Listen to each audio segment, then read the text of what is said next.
5. I'm not sure anybody could have said that would have been the case, but you had signs early on that this team was able to get it done, and we knew coming out of Spokane, sure, whether it was Eastern Washington, UC Davis, there'd be a couple tough games. I think Sac State morphed into that role a bit, but Weber State's always been circled on the calendar for this week. We knew this would be a big game. The one question that I still have outstanding with this Grizzly team is that the closest game they've played, win or lose, is 14 points. First game of the season, the next closest was a 15-point game, I think, with Portland State. In any case, they're, for the most part, blowing teams away, and then in some cases have played some opponents that got the better of them pretty good. But nonetheless, until you're in that dogfight that comes down to it, the coaches can all have been in it and everything else, but these players, they haven't seen it all season long, and this might be that sort of game on Saturday. What do you think about that if this is a 3-point game, a tie game in the last 7 minutes in the fourth quarter? It's fascinating, isn't it? I mean, that you go through 10 games and you don't play one within 14 points. That's unbelievable, whether it's one way or another. And I think that, I'd like to say, it's not that big of a deal at all. It is. I mean, especially with some of these younger guys, I think you ride the back of Dalton Sneed. I'm pretty confident that Dalton Sneed won't get rattled in that type of situation late. But you're going into a grinder type game where, and I think we could again circle back to the first quarter slow start. I think every game on the remainder of the schedule, the team knows they can't afford that. I mean, if you have the mistakes that happen against Idaho State or Idaho or even Portland State in the first quarter or two, a team like Weber State or a playoff team down the road, they could probably hang 17-21 on you. So I am I'm intrigued. I wouldn't say worried. I think intrigued would be the right word to see how or what happens in the fourth quarter when it's a one-score game. We just haven't seen that all year long. The most compelling part to me about this is that the Big Sky's had a reputation as a finesse league, not a physical league, for a really long time. And the outlier the last decade was Montana and Weber State. Yeah. And the outlier now, it's actually been funny because Montana set the pace in the 90s, and then everybody decided we're going to throw it all over the place, and we're going to replicate that. And that's where, Eastern, Dick Zorns ran the ball some more. And Mike Kramer was like, okay, what do we do to change this? We're going to spread it out. And then he did the same thing with the Cats. And then Eastern and the Cats, and everybody's going all spread.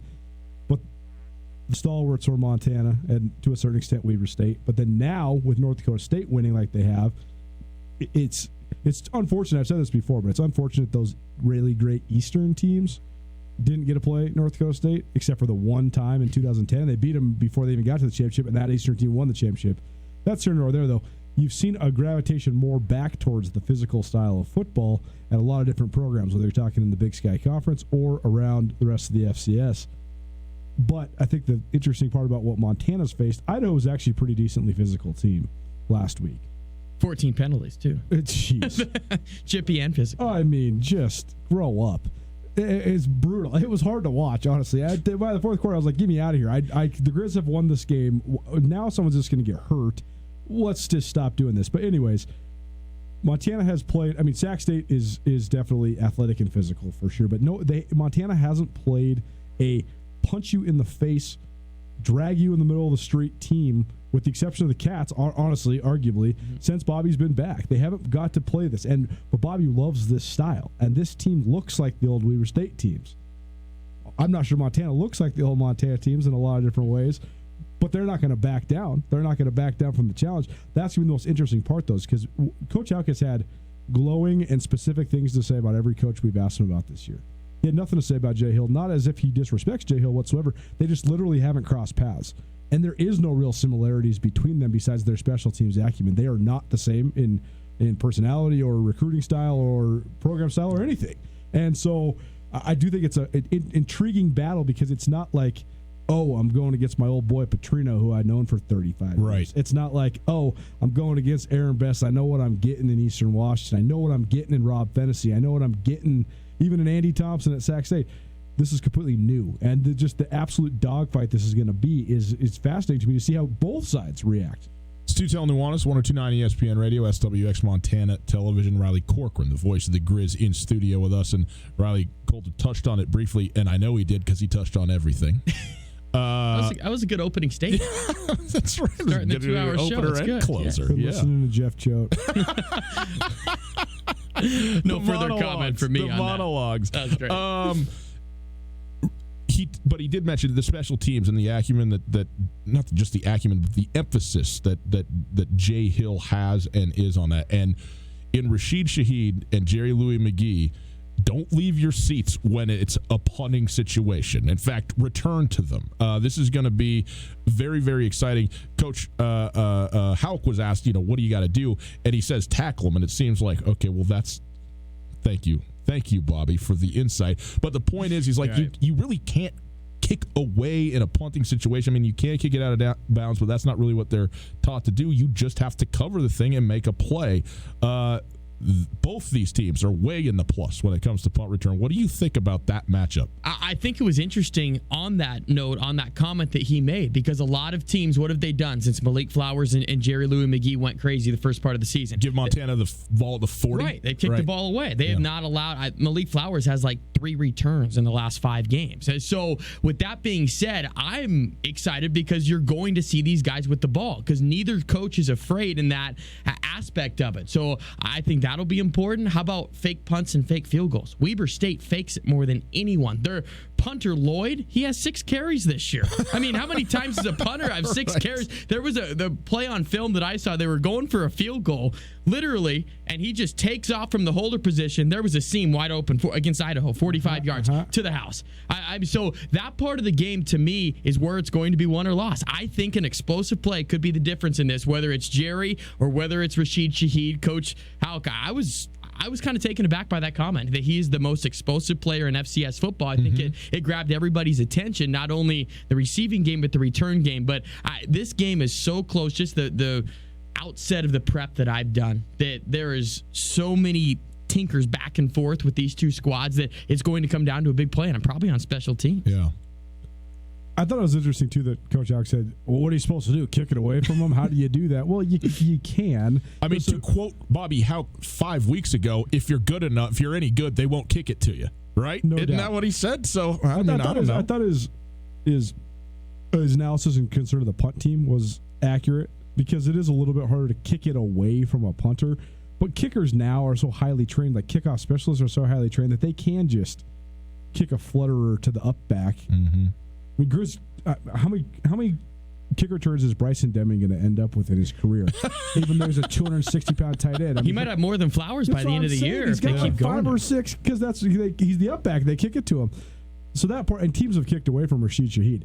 Rashid Shaheed's the Devin Hester of the Big Sky Conference. No I mean, doubt. the guy is unreal. I mean, you are absolutely elite. I mean, how many kick return and punt return touchdowns did Dante Pettis have in his career? 8, I think. Yeah, I mean, Rashid Shaheed had 4 just kickoff returns and 2 punt returns his first 2 years.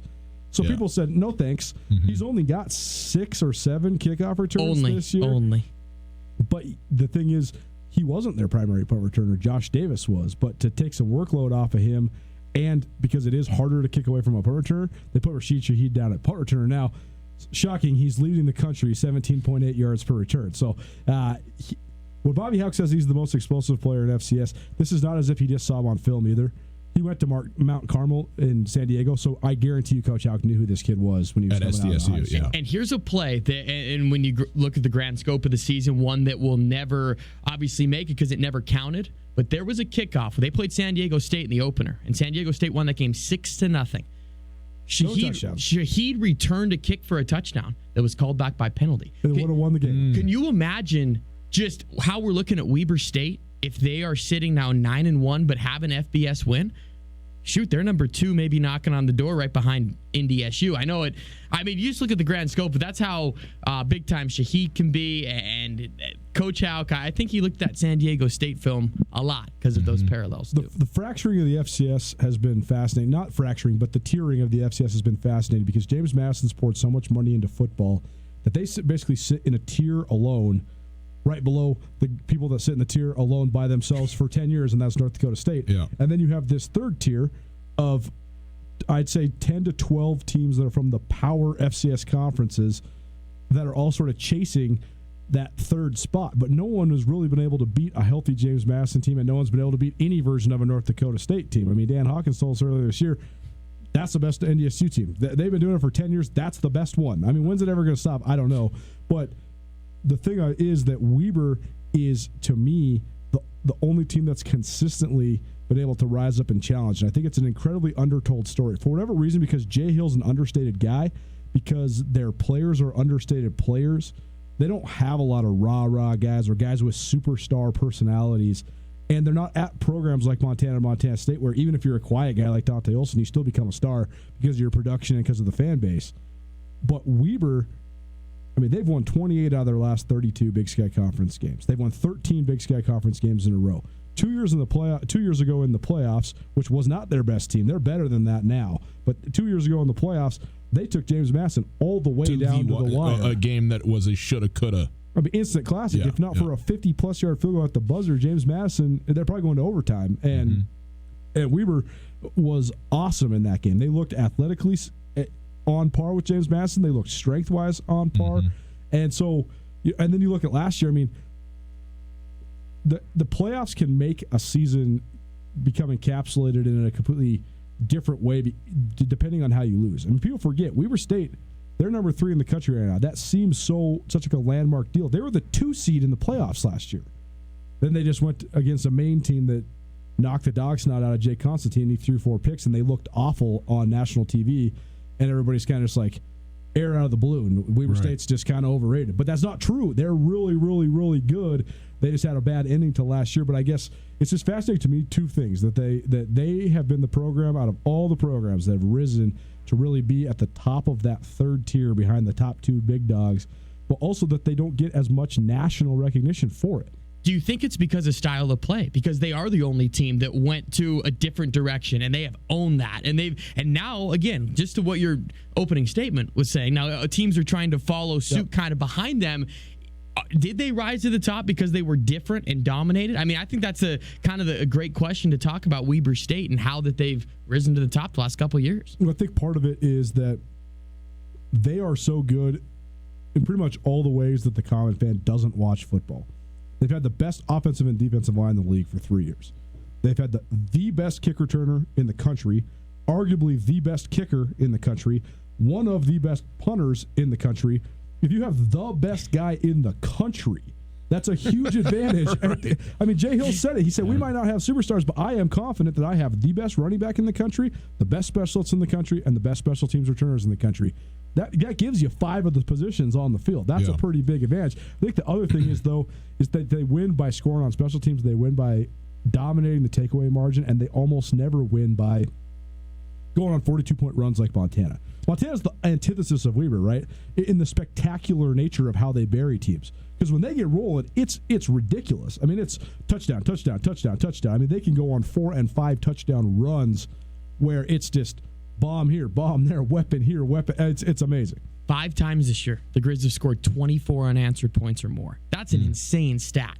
5 times in 10 games, they've went on a run where it's 24 or more points. It's amazing. It's crazy. Yeah, the thing to me about Weber State, though, too, is that they were terrible generally prior to Jay Hill's arrival there. Not to say they didn't have some high water marks and so forth, but it's Jay Hill who has built this program, and they. I say this: it's a bumper because Ron McBride at the end of his tenure had it rolling a little bit, and that 2008 Weber team that won the Big Sky that beat Montana for the only conference loss of Bobby Hutchins during that duration was really good, and then they had just the calamity of John L. Smith era. I mean, John L. Smith era last 6 months. Jody Sears gets a job he doesn't want or deserve.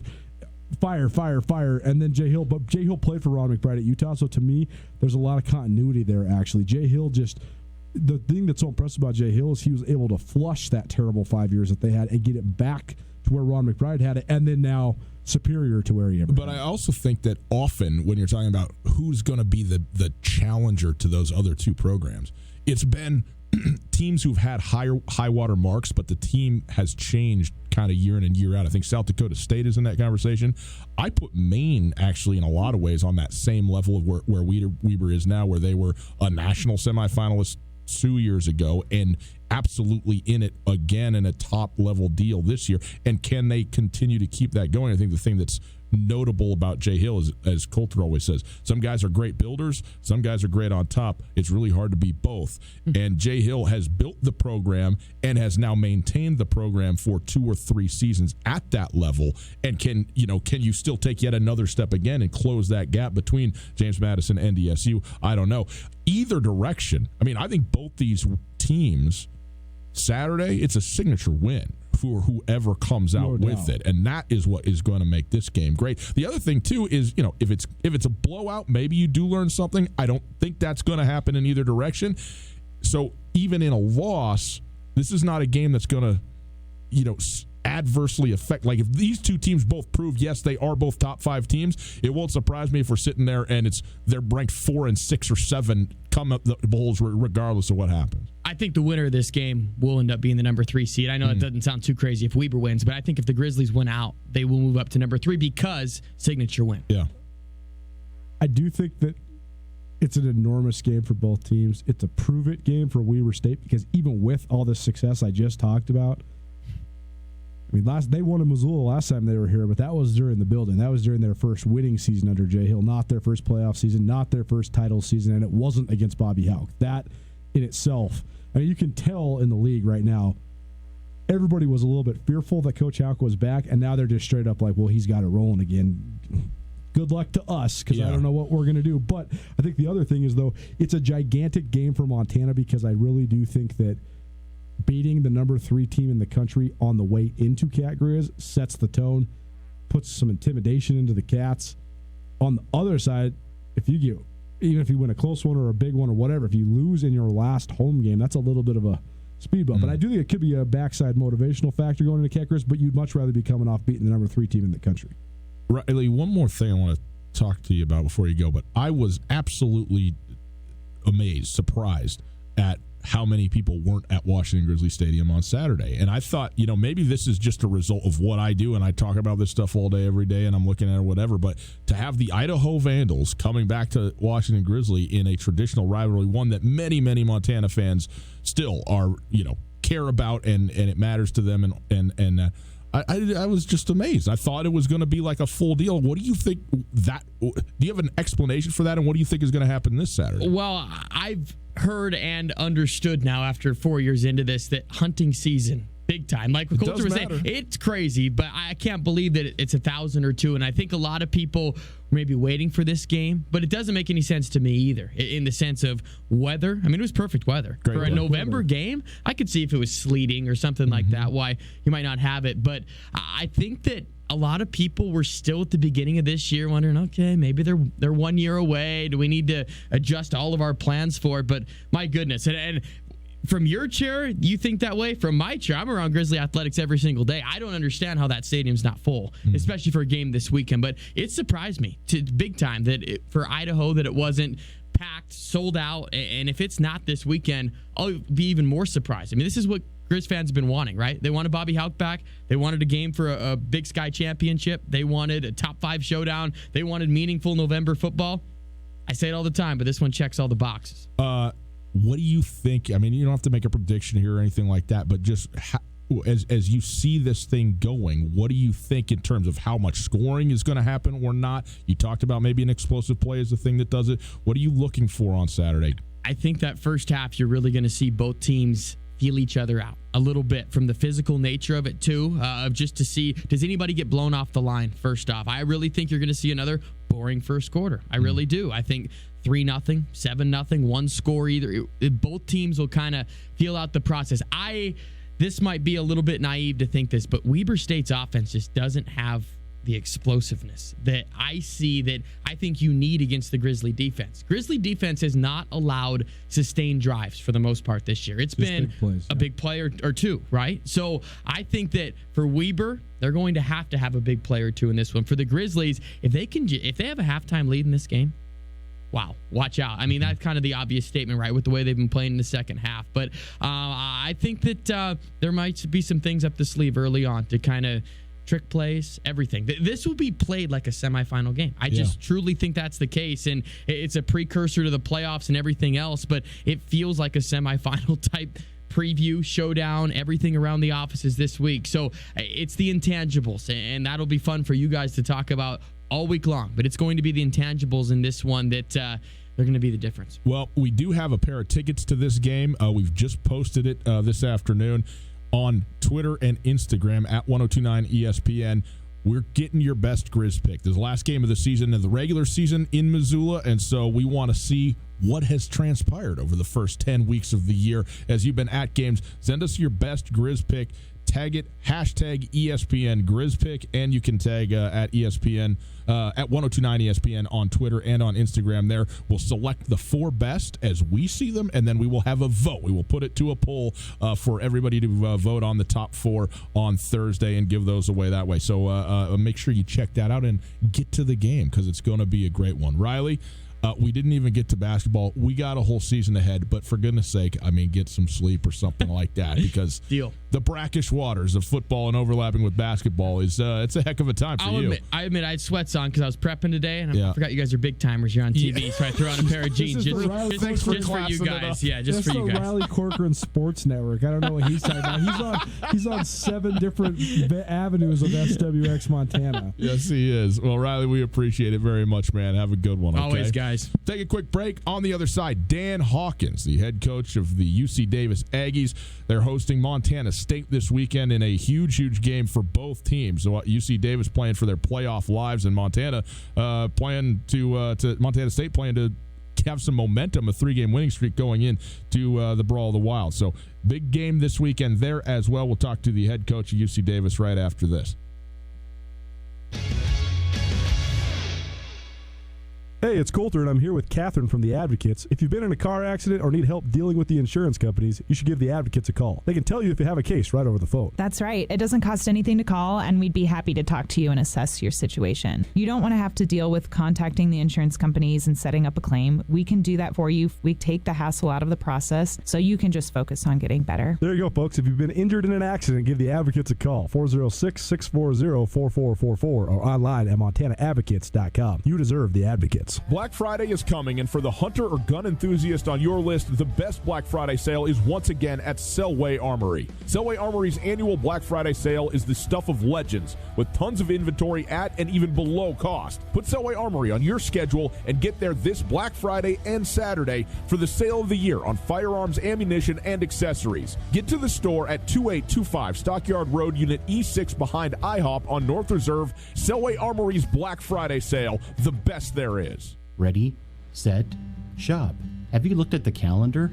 It's time. Forget those high-interest credit cards. Apply for a holiday loan from Farmer State Bank. Holiday loans feature low monthly payments that are easy to budget for. Upon approval, you'll have the cash you need for a holiday to remember. Whether it's shopping, travel, whatever, get the details and apply today at Farmer State Bank, your Montana bank since 1907, an equal housing lender and member FDIC.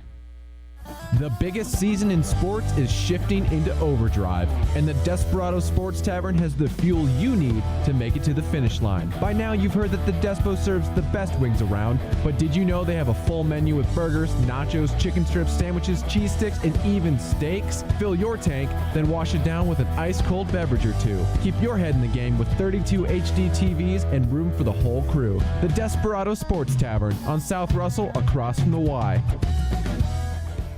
Americans waste 3.8 million gallons of gas by idling every single day. Idling for more than 10 seconds actually uses more fuel and produces more emissions than stopping and restarting your engine. Vehicle exhaust contributes to smog, climate change, and poor air quality, heightening the risk of developing asthma and lung disease. Kids and seniors are especially vulnerable to these health risks. So next time you're stopped for more than 10 seconds at the train, getting coffee, or picking your child up from school, please turn your vehicle off. Brought to you by Missoula in Motion.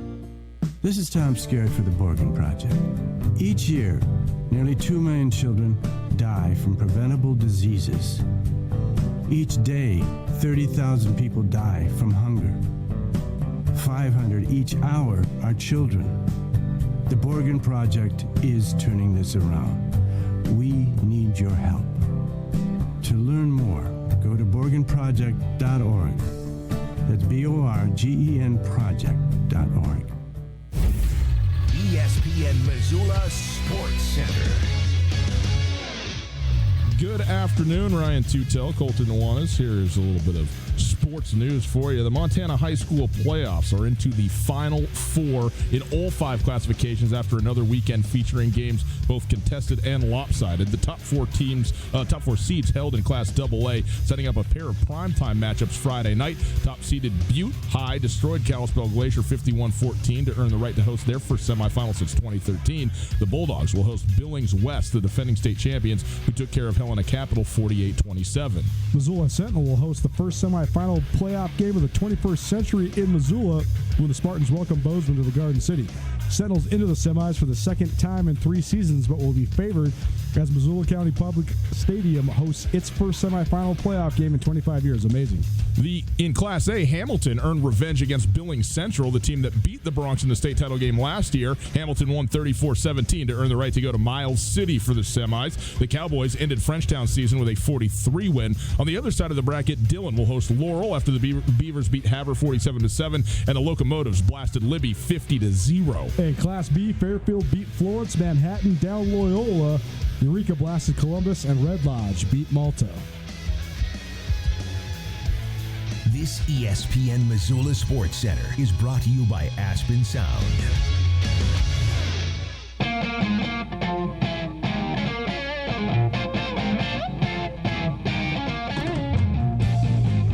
Montana State is coming off 2 wins, 2 dominant wins against 2 not very good teams. Now they go on the road to play a decent team, perhaps a very good team, and what's a big game for both of them. Dan Hawkins, the head coach of UC Davis, joins us now. It is Tootell and Nuanez, 102.9 ESPN Radio, broadcasting live from the Kurtz Polaris studios. Kurtz Polaris at 2904 West Broadway in Missoula, Highway 83 in Sealy.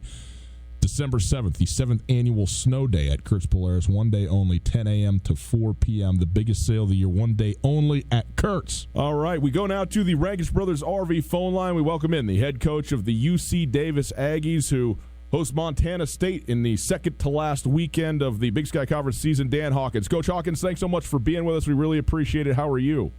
I'm great. How's life up there? Well, we're doing great. We knew you'd be great because you're always great. I mean, that's the philosophy, right? And every day's better than the one before it? Well, we're trying to make it that way. I don't know. Sometimes I don't always do a good job, but I'm trying to make it that way. Well, no doubt. Well, let's talk about this season a little bit. You guys came off such a phenomenal year last year and had, really lofty expectations, had a very, very tough schedule, a couple of FBS teams, NDSU, and then the Grizz back-to-back. You've kind of turned it around here. You're 5-5 and still have a look at this thing. Where are you at in the course of this season right now, and as you look out the last 2 weeks of the regular season? Yeah, our kids have battled. They really have. I've been happy with our effort and resolve and all that. Life is defined, I think, by the details and the little things, and it doesn't mean that you discount effort at all. But I've been on the other side. Shoot, when you look at last year, it very could have ended up similar to this year. So got to be able to capture a little ground in some of the details. But shoot, our guys they played hard. They prepared well. We battled. And yeah, we're still alive here. I mean, we have to do some things for sure, but you got to rank Bobcat team, and Sac State is playing great and they're ranked, and you'd hope if we do, which, hey, if ifs and buts were candy and nuts, we'd all have a happy holiday. But I mean, we've got to finish, and if we can finish, I think we deserve to be a playoff team. But we're like every other coach and every other program. It's Tuesday, and we're trying to get ready for Montana State, and we'll worry about that other stuff later. You guys have won 3 out of 4 after that 3-game losing streak to 3 really good teams. But since then, you guys have been playing really well. Where has your team turned the corner? What have you liked in their improvement? What has been the key to the improvement? Hey, we played great in those losses. Right. I mean, if you give us, I always say games come down to 3 plays. If you give us 1 play against North Dakota State, we beat the Bison in Fargo. We beat them in the Dome. If you give us 1 of 3 different plays. And so we played great there. And we went to North Dakota. We played great there and lost a close game. So not that we didn't, we played bad. Really against the Grizz, who, Bobby did a great job. He outcoached me and they outplayed us. I think really that's the only game for us that I think as you go through a growth in a program, just handling sometimes expectations And normally our guys play with a lot of joy in their heart and have a lot of fun. And I really thought for whatever reason that game was the one game in my tenure here that sort of the expectations maybe got to us just a little bit, because I don't think we had as much fun as we normally do playing. We're not really as relaxed. Like I said, our guys always work hard. But shoot, other than that game, I've been really happy with what's gone on. I mean, you've had games where they've scored more points than we did, but I'll put our effort and what we did in Fargo in the Dome against the Bison up against what anybody's done with them. And I think most people would tell you that's the best Bison team in the last – I know I've seen them the last 2 years in the national championship game, and this year's team is the best team I've seen them. Coach, usually by week 10, we feel like we got a pretty good pulse on a lot of teams. We've been covering them. Montana State is the only team I've ever covered that I know less about in the 10th week than I knew about in the first week. I know I can't make heads or tails of Montana State sometimes, what they do. When you look at them and as you game plan for them, what stands out to you with this team, and what's your assessment of them in general? Well, Choder's always going to have those guys playing hard. They're going to be really well coached and get after it. They're a strong physical team. Obviously, a variety of ways of running the ball and a bunch of different guys playing quarterback or lined up at the quarterback position and give you a lot of problems that way. And defensively, real solid, good tacklers, physical, strong, aggressive team, really solid special teams. I don't know all the ins and outs of maybe what's going on for them. I don't know if you guys trying to figure them out. To me, they've kind of always been that way. Now, so sometimes injuries kind of curtail people maybe what they want to do a little bit. But hey, this is a well-polished football team, and they're another team that could make some damage in the playoffs if they get in, because they can run the ball, they can stop the run, they're sound on special teams. Let's talk run games on both sides in this matchup. First of all, your great running back, Alonzo Gilliam, he's coming off a 242-yard effort. He's the only Big Sky running back over 1,000 yards this season. I know that Jake Mayer gets a ton of the headlines when it comes to the offense, and justifiably so. He's a wonderful kid. We've had him on the show multiple times, and he's excellent to talk to. But Alonzo, to me, is such a diverse and dynamic running back. Why is he playing so well right now? It really is phenomenal. You look at obviously, we had the Offensive Player of the Year last year in Keelan Doss, and I mean, Lonzie's touched the ball way more than Keelan ever did, and Lonzie's got 41 catches as well. I mean, this kid's got a lot of skill now. He can catch the ball out of the backfield, and we've had some injuries at running back too. He played 2 games this year where he played every snap on offense, every snap at running back. Did not come out of the game, and he's tough. He's really tough. He's elusive. He's tough to tackle, but he just can do a lot of different things. He may not be, in a sense, the burner, although he had a long run for a touchdown against Portland State the other night. But he's super, super productive, and he's slippery, and he's tough to tackle. He's tough to get down the open field. And like I said, he's got a good combination of toughness and football intelligence and ability to catch the ball, and real versatile player.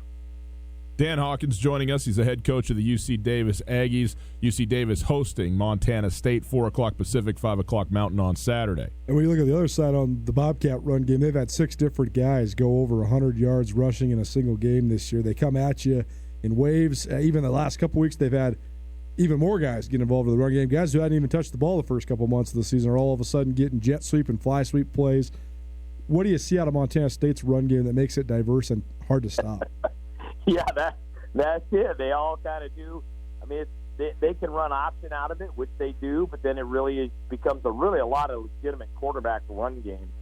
So it gives you another blocker and creates another gap in there that you got to try to figure out. And then they've got enough eye candy and confusion with run and fly sweep and some of the action off of that. But they use a lot of players. A lot of them have a lot of skill. You got some big, strong, physical guys, or some more other faster guys. I mean, they just keep coming at you in waves. Coach, normally, all teams have, a guy or two that kind of stand out, but Troy Anderson, particularly for Montana State's a guy who's used in as many variety of ways as any I've ever seen and is maybe better than any I've ever seen in the Big Sky Conference. When you take a look at him on the field, offensively, defensively, what stands out to you about him? Well, yeah, pretty cool. I'm an old small school guy. I had about 140 kids in my high school, and you played every position and played special teams, and then you played basketball, and then you ran track, and then you went over and played baseball. And I mean, I love those throwback guys. I love those guys who can do everything and super talented, can run. He's big, physical, athletic. Just a fun guy to watch. Kind of a throwback dude because he can do a lot of things for you. You've been coaching a long time. Do you remember anybody? I mean, Troy Anderson has had two different, I guess actually 3 times this season, where he scored a touchdown on offense and then on the ensuing defensive possession gotten a sack. Can you remember anybody like that in your coaching career? Well, it's hard anymore because people always box people in and say, "Oh yeah, this guy he's a receiver, he's a tight end," and they don't move him around. I think you look at Bill Belichick sometimes, and he'll play his best linebacker at tight end, and he'll play his best receiver at DB, and I think sometimes we overthink it a little bit, trying to get your best people on the field, and I give Choder a lot of credit for using him that way. When you look at Montana State's defense, they've been really good the last several. They've been really good all year, but they've been particularly good the last several weeks. I think they've only given up 3 offensive touchdowns in the last 3 games. So that unit, what do you think they're doing well? How do you think your offense matches up against the Bobcat defense? Well, they're just coming together really well. Playing real solid. Like I said, they're not going to make errors. They're big, strong, fast, physical. They're going to run to the ball. They're very good tacklers. You can't get them out of position. You've got to play real football against them. So not an easy test by any means. In your defense, what have you liked about the progression you've made? I know you're playing some young guys there. It seems like Nick Eaton has really made a huge splash. He's been Conference Player of the Week a couple times as just a redshirt freshman. So what have you liked about his performance, and what have you thought of that unit overall so far this season? Yeah, Nick, he's another kid that just really excelled on offense in high school as well. Really athletic, got a good smile, good energy, fun to be around, plays hard. But we use a lot of guys over there, and I think we have guys that, again, have a high football intelligence, and we try to use that to some degree. And I've been playing a lot of guys and using a lot of guys over there. And as you well know, man, in this conference, it's those poor defensive coordinators. I mean, you go from seeing the triple option to Montana State to seeing teams spread out. I mean, you get – I mean, it's a different card game every week. It's tough. It's hard to stay up with it. Well, Coach, we know that the number one barometer for how you're doing is staring back at you in the mirror. So we hope that you play with some joy this weekend and the next couple of weeks. It'd be a blast to have Davis back in the tournament again. I love the program, obviously, what you're doing there, and we wish you the best the last couple of weeks as we see how this thing plays out. All right.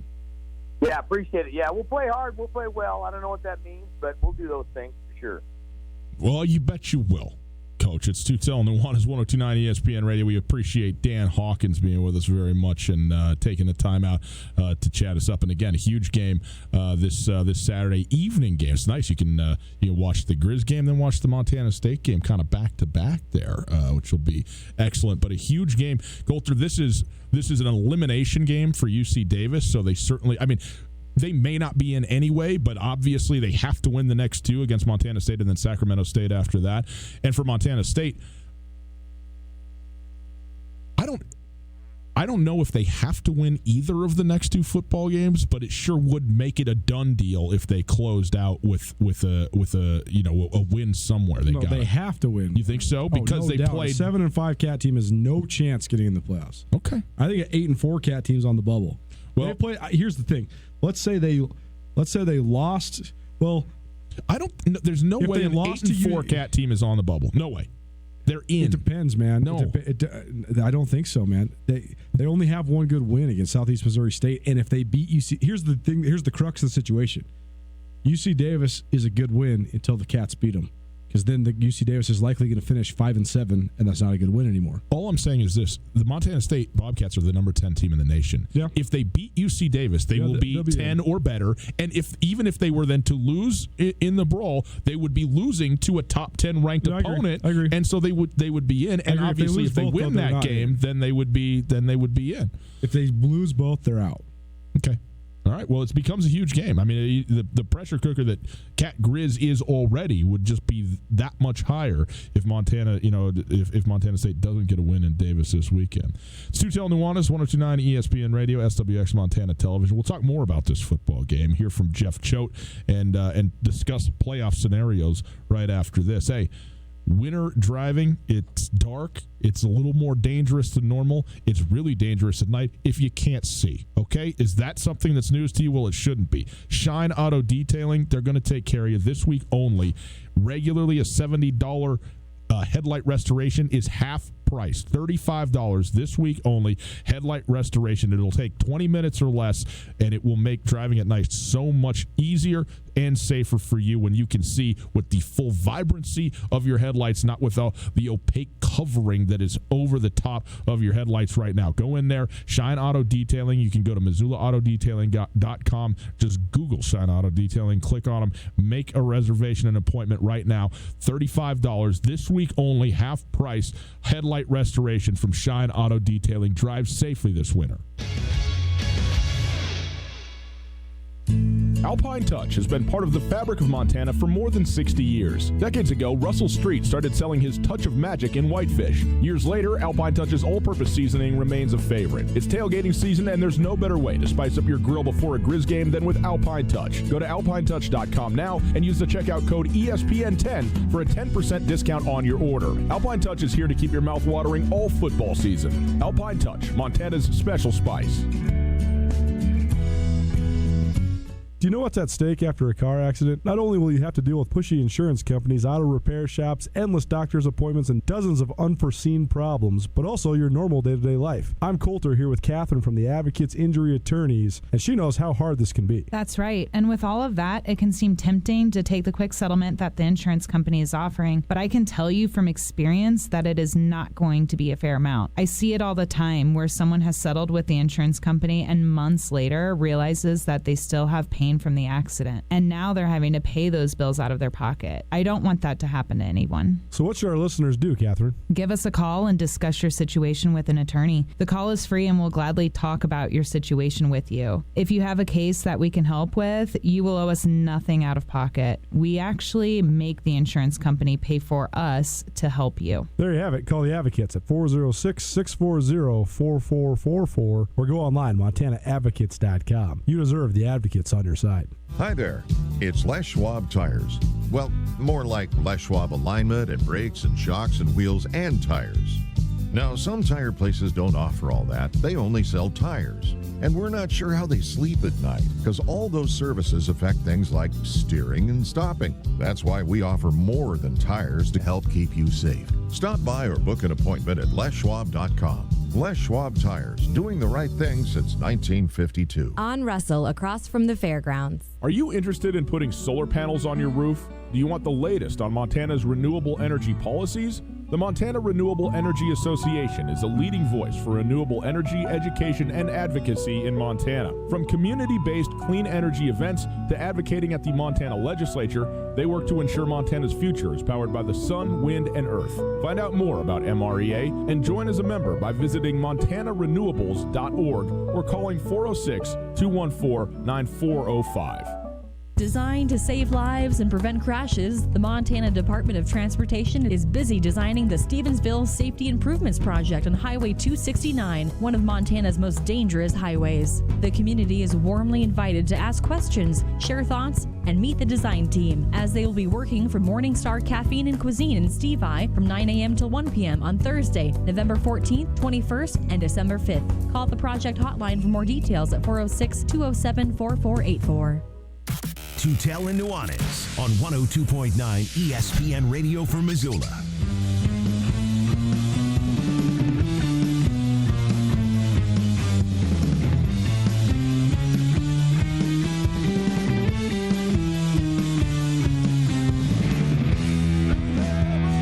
Montana State, they are at UC Davis this Saturday. Huge game for both teams. Montana and Weber State is the game of the weekend in terms of national ranking and maybe seeding for the playoffs, that kind of thing. This is a monster game in terms of just making the tournament, which maybe is even more pressure-packed. It's Tootell and Nuanez, 102.9 ESPN Radio, broadcasting live from the Kurtz Polaris studios. Kurtz Polaris, 2904 West Broadway in Missoula. Saturday, December 7th, the 7th annual Snow Day, 10 a.m. to 4 p.m. Gotta go. Circle it on your calendar. Biggest sale of the year, one day only at Kurtz Polaris. Coulter, let's hear quickly from Jeff Choate talking about UC Davis and what they do. This is the tail end of about 6 minutes, but we're just kind of trying to bring you what is the subsequent message that Jeff Choate has about UC Davis, what they are and who they do, what they do well. So I think this is a complete team. You know, they've had a little bit of an up and down season when you look at the record, but they played a tough schedule, man. I mean, they, opened up with an FBS opponent and then, went and played North Dakota State and gave them all they wanted. Really gave Cal all they wanted to in the opener.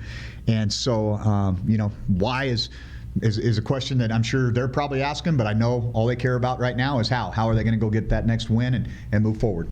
When you look at this matchup, UC Davis has a really good running back, as we heard Dan Hawkins, talk about, but Jake Mayer is also an outstanding quarterback. How does this team match up compared to Montana State, which is sort of all over the board, as we know, in terms of who and how they want to go about it? It's actually a really good question. I think that first of all, it's worth noting that earlier in that statement, Jeff Choate said that his evaluation of the defensive line and the pass rush, he thinks that the two best defensive line pass rush teams in the conference are Sacramento State and UC Davis. That's high praise because we sort of tongue-in-cheek talk about Jeff Choate's ability to evaluate quarterbacks or lack thereof, but his evaluation of personnel is stellar otherwise, and his evaluation of defensive line is elite because that's what his specialty is. Montana State's defensive line is elite. He obviously hasn't analyzed Weber State because they don't play Weber State this year. But I think it's high praise for UC Davis's front. Last year in Missoula, Grizz fans got to see Mason Moye. Mm-hmm. In UC Davis's defense, the Sam linebacker comes off the edge a lot. It's kind of a hybrid stand-up outside linebacker defensive end position. And Moye was tied for the league lead in sacks with Bryce Dirk, but he had 3.5 of them here in Missoula, and he lit Montana up. And Nick Eaton is a tremendous recruit for UC Davis. He just got out of the Jerry Rice Award watch list. He's leading their team right now, 6.5 sacks as a redshirt freshman. He's won Big Sky Conference Defensive Player of the Week twice. He's an awesome player. So I think that's something that Montana State's going to have to be high alert on. As far as the matchup goes, Montana State can get after the passer, the quarterback, and that's the tried and true formula. That's the reason UC Davis is 5-5. Because Jake Mayer can throw it all over the place. He can throw it from every angle. He knows what the right decision to make is, but if you put him under duress, that's when he is at his weakest. Mm-hmm. And Montana showed it first, and teams have replicated it.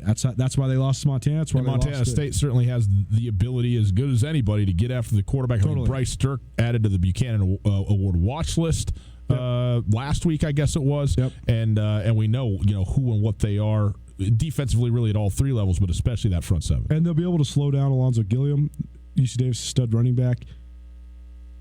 Like you heard Dan Hawkins say there, he's touched the ball more than Keelan Doss did when Keelan Doss was the offensive player of the year in the Big Sky 2 years ago, and they force-fed Keelan Doss. And Gilliam has 206 carries. He's got the most rushing yards in the league. He's also caught 40-plus passes. He's a stud. That said, Montana State's been pretty good against the best running backs. So on that side, I think that, UC Davis is awesome on offense. Tim Plow's a great play caller. They have awesome personnel. They have a good line. So that said, though, I think Montana State matches up well on that side. On the other side, it's all about mitigating the pass rush. Yeah. They got to run the ball with authority, and they got to keep Tucker Rovig upright when they decide to throw the ball. Well, plenty more on this game throughout the week on both of these games, of course. So we'll have a lot more sound for you from all of the figures that are at play here. So we'll look forward to all that. I believe we will have Jay Hill on the show later on this week as well as Jake Mayer. So looking forward to those guys joining us as well. It is Tootell Nuanez, 102.9 ESPN Radio, hour number 1 in the books. Hour 2 straight ahead. We get out of some football. We get into some basketball. The home openers for Montana State happened over the weekend. What happened? We'll tell you next. This is Mike Nugent with Berkshire Hathaway Home Services. Berkshire Hathaway provides Western Montana with full-time real estate professionals for you whenever you need us. Our reputation as the state's most knowledgeable and available real estate group has helped build unmatched trust in the Garden City and statewide. If you have been thinking of making a real estate move in the short or long term, give me a call. No pressure, no expectations. Just professional opinions and service at whatever pace you are comfortable with. Give me, Mike Nugent, a call today, 531-1802. And remember, every question is good to ask. Hey there, Colter Nuanez from your favorite daily sports talk show, Tootell Nuanez. I'm here with Tom from Aspen Sound. Tom, last winter I got a sweet car starter. It's something I think everybody needs. You know, Colter, I couldn't agree more, and my wife sure thinks so too. We've got a lot of sweet deals. We actually have it capable now where you can start it from your phone from anywhere you'd like. We have two-way remotes that'll confirm to you the vehicle started all the way down to our basic package starting at just $299 installed. Come on in and check us out. Feel the music at Aspen Sound. There's a saying, opportunity never knocks twice. When you're ready to take advantage of your next opportunity, look to your local bank. Opportunity Bank of Montana. Opportunity Bank offers options for mortgage loans, small business loans, equipment financing, agriculture, and more. Our experienced team can provide solutions to help you welcome your next big opportunity. There's nothing like the feeling of progress. So let's get started today. Come see us at your local Opportunity Bank of Montana. OpportunityBank.com, member FDIC, equal housing lender. You've been auditioning at the dinner table for years. Are you finally ready to hit the stage? Arts Missoula and ASUM are teaming up again to showcase the best of the region's high school talent at First Night Spotlight. Audition at Hellgate or Big Sky after school on December 2nd and 5th, respectively. Or for Sentinel, Willard, and surrounding schools, tryouts will be held 11:30 a.m. Saturday, December 7th at the UC Theater. The best of the best will be invited to perform live on New Year's Eve. To sign up for First Night Spotlight tryouts, go to artsmissoula.org. Americans waste 3.8 million gallons of gas by idling every single day. Idling for more than 10 seconds actually uses more fuel and produces more emissions than stopping and restarting your engine. Vehicle exhaust contributes to smog, climate change, and poor air quality, heightening the risk of developing asthma and lung disease. Kids and seniors are especially vulnerable to these health risks. So next time you're stopped for more than 10 seconds at the train, getting coffee, or picking your child up from school, please turn your vehicle off. Brought to you by Missoula in Motion. If you are hurt or disabled, you may be entitled to benefits from an insurance company or Social Security. I'm Chris Helmer, an attorney at Clark Fork Law Offices. Our Missoula firm specializes in worker compensation, personal injury, and Social Security disability. There are many unknowns when injured or disabled. The other side is fighting hard. You should too. Call Clark Fork Law at 728-0168 for a free consultation or visit clarkforklaw.com. Again, 728-0168. ESPN Radio for Western Montana. KKVU HD3 Stevensville and 102.9 FM on K275BS Missoula. ESPN Missoula Sports Center. Good afternoon, Ryan Tootell, Colton Nuanez. Here is some sports news for you. The Montana High School playoffs are into the Final Four in all 5 classifications after another weekend of action. The top 4 seeds held in Class AA, setting up a pair of primetime matchups Friday night. Top-seeded Butte High destroyed Kalispell Glacier 51-14 to earn the right to host their first semifinal since 2013. The Bulldogs will host Billings West, the defending state champions, who took care of Helena Capital 48-27. Missoula Sentinel will host the first semifinal playoff game of the 21st century in Missoula when the Spartans welcome Bozeman to the Garden City. Sentinel is into the semis for the second time in 3 seasons, but will be the favored seed as Missoula County Public High School Stadium hosts its first semifinal playoff game in 25 years. Sentinel beat Billings Senior 24-14 to advance. Meanwhile, Bozeman beat Helena High 17-7 to advance. In Class A, Hamilton earned revenge against Billings Central, the team that beat the Bronx last year in the state title game. Hamilton won 34-17 in the quarterfinals this year to earn the right to go to Miles City for the semis. The Cowboys ended Frenchtown's season with a 40-3 victory. Miles City, the only undefeated team left in Class A, by the way. On the other side of the bracket, Dillon will host Laurel. The Beavers beat Havre 47-7, and the Locomotives blasted Libby 50-0. This ESPN Sports Center is presented by Clark Fork Law.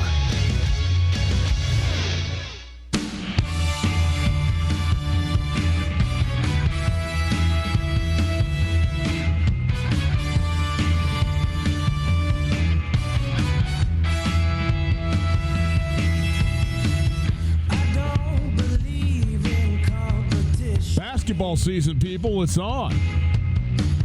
Makes me feel very good. It's Tootell and Nuanez, 102.9 ESPN Radio. Broadcasting live from the Kurtz Polaris studios. Kurtz Polaris at 2904 West Broadway in Missoula. Saturday, December 7th, Kurt's 7th annual snow day, 10 a.m. to 4 p.m. Get there, one day only, biggest sale of the year, every year, December 7th at Kurtz Polaris. If you missed anything in the first hour of the show, check it out on the podcast. Podcast available wherever you get your podcasts. It's there thanks to the Wingate by Wyndham Hotel. Rate it, review it, listen to it, subscribe, all that. We appreciate it. If you want to call, 329-1899, the phone number, 329-1899, that phone number. All guests join us via the Rangich Brothers RV phone line. And if you would like to listen live and you're not in market, well, you can go ahead and go to the website, 1029ESPN.com. Listen live on the stream. My sister-in-law's just moved to Holland. My sister lives in South Africa. It's a very useful feature, 1029ESPN.com, because they can feel close to me, even while maintaining an appropriate distance from me geographically, which I do appreciate.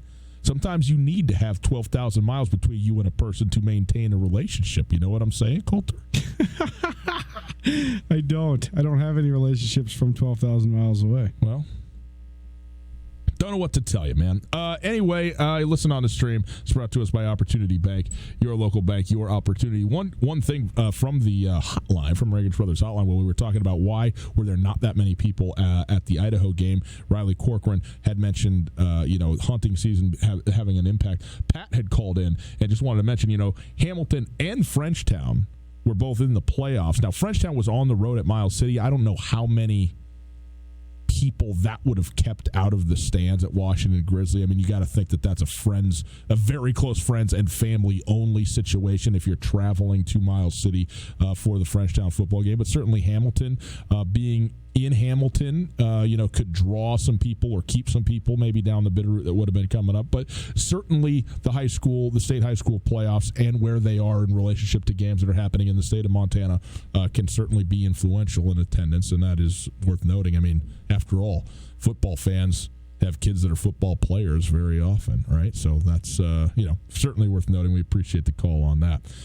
Coulter, let's go to some basketball. Montana State, the home opener in the career of Danny Sprinkle as a head coach for Montana State. By the way, the road opener went very well. I think an 8-point loss ultimately to Utah State, a team that is ranked 17th in the nation. Montana State was, in fact, leading that game by a bucket, 5 minutes remaining in that game. Harold Frey, the best player on the floor in that basketball game against Utah State.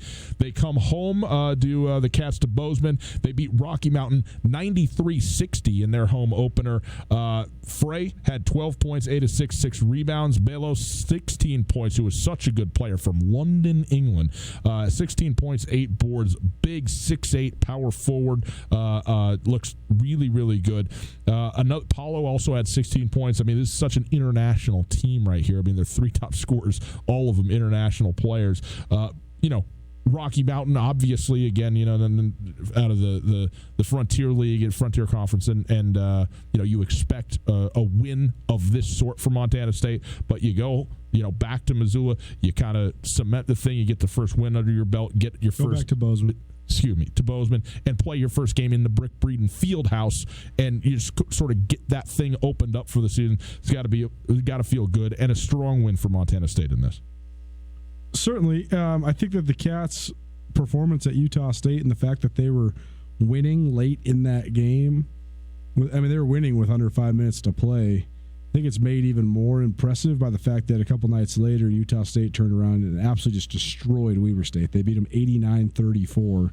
And at one point, you texted me, "Are you kidding me?" At one point, they were up 50, right? It was 67-17. It was a decimation. I mean, it was more than complete. Now, one caveat to this: Jarek Harding, the preseason MVP of the whole conference, did not play in this basketball game for Weber State. I don't care about that. I mean, they got this. I mean, it was not the same sport that was being played between Utah State and the other. And now maybe Montana State was a wake up call. Maybe Utah State feels like they played not very well against a team that maybe they underestimated a little bit. I don't know. All I know is Montana State lost by 8, and actually it was a much closer game than even that would indicate. And then 2 nights later, Weber State goes in, perennial, strong contender in the Big Sky Conference, and I mean it's not even a game 3 minutes into it. It's just over. It was remarkable. And I mean, how much can you take? Okay, this team lost to this team beat this team, whatever. But it's certainly worth noting. It raised my eyebrows. Broad and projecting analysis of the future is really hard, and sometimes in our seats sort of foolish. So I always try to analyze things right now, in the moment, in a vacuum. And we've only seen Montana play Stanford and Montana State Northern. We've only seen Montana State play a ranked Utah State team and Rocky Mountain College. And I've only seen Weber State play one game against Utah State. And like you mentioned, their best player did not play. But there is a common opponent there. There's also 2 like opponents when you talk about Rocky Mountain and Montana State Northern, respectively, for the Cats and Grizz to play. And Montana State looked like the best of the 3 teams. I don't think Montana State is the best of those 3 teams, but they looked the best early on. And I think that having a senior point guard is like having a senior quarterback. Exactly. It can mask a lot of your other deficiencies, especially early. I mean, Harold Frey was the best player on the court each of the 2 games that they've played. Mm-hmm. Montana couldn't say that against Stanford, although Syed Pridgett, if he would have had a little bit more initiative in the first half, he could certainly hang with a lot of those Stanford guys, no doubt. But Harold Frey was the best player on the court against a team that has the Mountain West Player of the Year. I think that's a testament to Harold Frey. I also think that the Grizz and the Cats right now are such fascinating analysis because they have about the same amount of returners. The difference is the guy that's running the whole show, Harold Frey, is played 10,000 minutes, and all these guys on Montana, they have not played any college basketball minutes whatsoever. Even playing junior college minutes is more similar to playing D1 than coming straight from high school, like totally. A lot of Montana's guys. Well, if you look at Montana State, okay, outside of Harold Frey, you have Jabril Bello, Michael Paulo, Amin Adamu, Devin Kirby, Leighton Ricketts. All of those guys, okay, Kirby and Ricketts, of course, are returners for that team. The other guys, you're like, well, who are these guys? Where are they coming from? Well, they're international players, but they're all, 2 of them are juniors, 1 of them is a sophomore, okay? They've played basketball at the, at either JC or high-level international basketball. So even though they're new to Bozeman and have not played a minute for Montana State, they are at least moderately and in some cases very veteran players at the collegiate level, okay? Montana is starting 3 true freshmen. Two true freshmen and a redshirt freshman. And, I mean, at one point against Stanford, it was Syed Pridgett and 4 freshmen on the floor to finish that thing out. In fact, that's when they played their best in that game at Stanford. And so, and Syed Pridgett can really do it all. I mean, he brings the ball up the floor just about as much as anybody, even though Josh Vasquez is kind of the point guard with Timmy Falls in there as well. But Harold Frey, make no mistake, is the point guard, and he is the offense maker for this basketball team, whether it's just him scoring like he did 34 against Utah State, or whether it's him dishing out 8 assists and getting 12 points in a near double-double effort. He's the one who's getting it done. But also, it does matter. The difference between being, a redshirt sophomore and a true freshman, or a transfer junior player and a redshirt freshman, is night and day. And so 2 games into it, I first of all, I completely agree. I mean, there's not even a matter of agreement. It is a fact of the matter. Montana State has looked the best of those 3 teams, no question, this far into it. But it's also there's just not that much to take out of it yet, as far as I can tell. It's Tootell Nuanez, 102.9 ESPN Radio. Speaking of Montana, they also got their first win of the season against MSU Northern. It's a game, you walked into the gym, the game had already started. You're like, I thought I had the scoreboard backwards. Montana State Northern, the lights come in. They're up, I think, 25-12 or 26-13, something like that, midway through the first half in this game. I mean, sometimes a team takes an early lead, okay, but this is like, a quarter of the way through the game. Montana closed it, was actually down 2 still at halftime in this game, then went down 6 in the second half. and then got it rolling a little bit and ends up winning by 14, 64-50 over MSU Northern. And again, this is a game that Montana did win, but looked not very good in for most of it. They had some spurts where they looked really good, but Saeed Pridgett goes for 30 and really took over in the second half offensively, and kind of had to, because Montana could not really get it going. And give MSU Northern some credit. They really hit some shots, especially in the first half.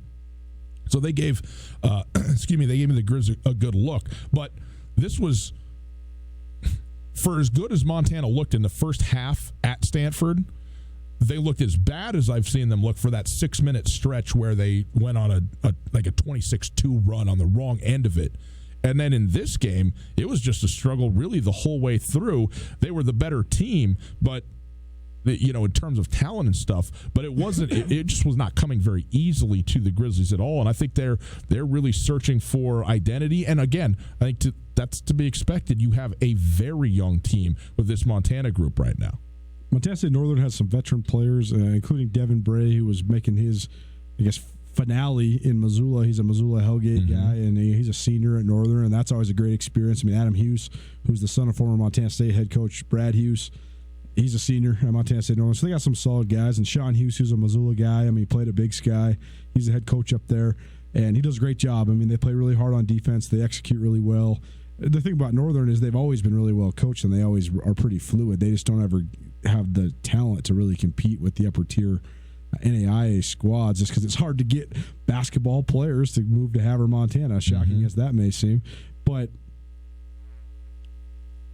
I thought Montana State looked disjointed defensively, and that's a product of their youth. Northern has a bunch of shooters. Montana looked disjointed defensively. That's a product of Northern having a bunch of shooters being able to spread you out, but then they were giving up layups. They don't know how to rotate or talk. Complex defense that they need to run. That's got to come along, but it's going to come along. You can't expect these guys to know how to play defense, how Travis DeCure wants you to play defense right out the box. It's just not possible. And I mean, if you could, you're probably playing in North Carolina. Yeah. If you're that high level of a basketball IQ and being able to get it done on the defensive end. That said, you said that that's a couple stretches where they looked good. I didn't think Montana looked good for a single second of this game. I thought that Saeed Pridgett took over and won the game for them. Did I say that about this game? No. I thought they looked good in the first half of the Stanford game. I just thought they looked terrible on Sunday. They were bad. They were flat bad Saeed the Pridgett whole way. Proved why he's going to be one of the leading scorers in the Big Sky. He was just like, all right, we're not losing this game. I think he scored 12 or 14 straight, and it put him up. But still, I mean, they were. I mean, it took all the way to the last minute for them to even get a double-digit lead and close this thing out. And again, ton of credit to Northern, no doubt, but also Montana has a bunch. They're going to go through some growing pains because there's a bad game. I mean, they're missing everything all the way through. They're missing everything right now. They're missing a floor general. They're missing continuity. I'm not going to say chemistry because it's too young. It's too early. I mean, I think these guys do get along. I think the freshmen actually have a lot of chemistry together. They just don't have any continuity yet. They don't know how to communicate on defense. They don't have depth. Saeed Pridgett is only 2 games into settling into being the man, and he's wanted to be the man for since he stepped on campus. And I think he'll acclimate to that role very effectively. But it's still a transition for him. Right. Travis DeCure has never coached with this short of a bench, this many young guys. All 8 players dressed to play. And as Coach DeCure said when asked about it, well, look, I'm only probably going to play 8 players anyway. But, you talk about Jared Samuelson not being there, Freddie Brown maybe redshirting this year, even after having played a little bit last year. Yagi Selchuk's got to sit out till semester. Yeah. So Team Gaskin did not get his waiver. The point is that having 8 players to play and having the 8 players you would actually be playing if you had everybody on board, that does make a difference. One other thing, too, that I think, well, I'll get to that in a moment. Let's hear, first of all, from Travis DeCure. This is in the postgame. And again, the theme of this is just how young the team is. Kyle Owens, Josh Vasquez, both freshmen playing in this game. Eddie Egan, a redshirt freshman.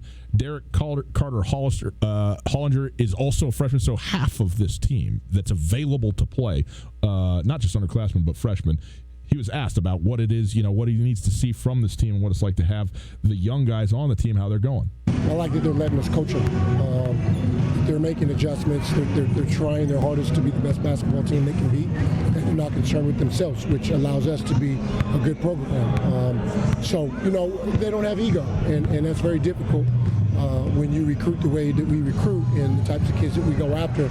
Typically, 1 out of 3 shows up with a little ego, and you gotta break it down to build it up, and these guys don't have that.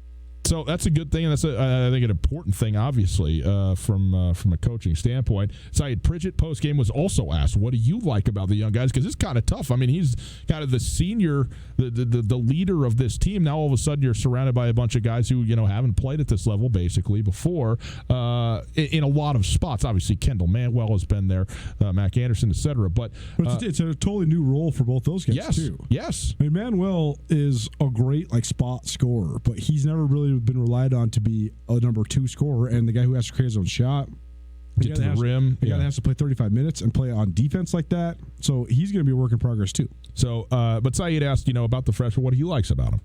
They're a lot more advanced than a lot of people think. They think a lot smarter. They get to plays a lot faster. Honestly, they're adapting faster than I thought they would have. Syed Pridgett also asked just about MSU Northern, and you asked a great question here. We'll hear it. How was Montana State Northern able to build that lead in the first half? Honestly, they outplayed us, to be honest with you. They played a lot harder. We didn't have as much respect for those guys, so they came and brought it to us. Is that a good lesson for you guys? Definitely, that's a great lesson. You can't underestimate nobody.